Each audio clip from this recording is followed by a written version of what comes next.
Welcome to the blog post for Roman Mosaic Workshops for the 22nd of July 2014.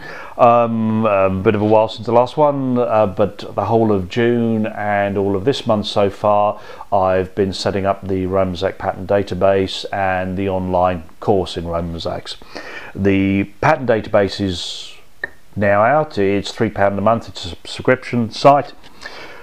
Basically what I'm doing there is taking the geometric patterns, whether they be motifs or borders, finding the underlying geometry and then showing you how to redraw that so you can draw it out for your own mosaic or just purely as a paper exercise, but you draw it out to the size that you need. So you have a PDF that you can download and print off. There also, as I go along, I'll be adding video to it so you can see the drawing out process on film. Eventually there will be the patterns that are sort of full floor patterns, if you like.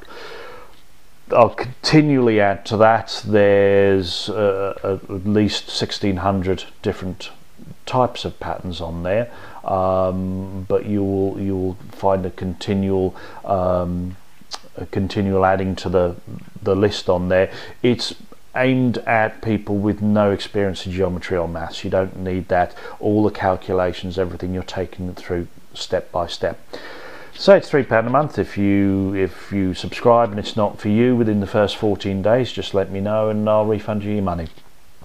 The online course, that will be live in a few days. That is basically the full day course in Roman Mosaics. Now this is it's like a definitive course. There's no advanced techniques. There's nothing else to go on to from that, unless you do sort of like portrait work, that's sort of like getting into the more artistic side of it. But it's everything there.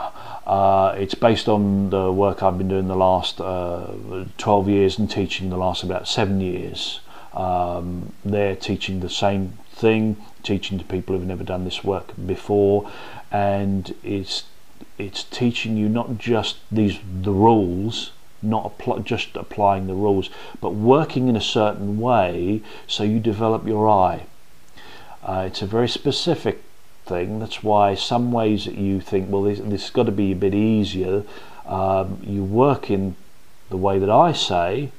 Then when you go into a museum and you see a Roman mosaic floor or an archaeological site, you will look at that in a very specific way, and you will be able to start taking that floor apart and understand how it's all really been put together.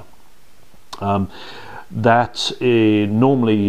it's going to be £45 for 3 months access, which is as much time as you need for it to get that all down. There will be a special offer on that price for the first couple of weeks while it's out. That'll be detailed in the newsletter. You just go to the front page of the website or on the Facebook page and you can join up to the newsletter there. I'm at Waterston next week, Waterston Manor, where the Lord Mosaic is, doing another workshop, and then I've got a two-day geometric workshop coming up. There is an advanced course. There isn't an advanced course. There's an intensive 4-day course coming up in September, I believe, of this year. Okay, sort of dates. Just before I go, I've been doing some filming, doing cutting. Now, you'll notice this hardie block is a half a tree.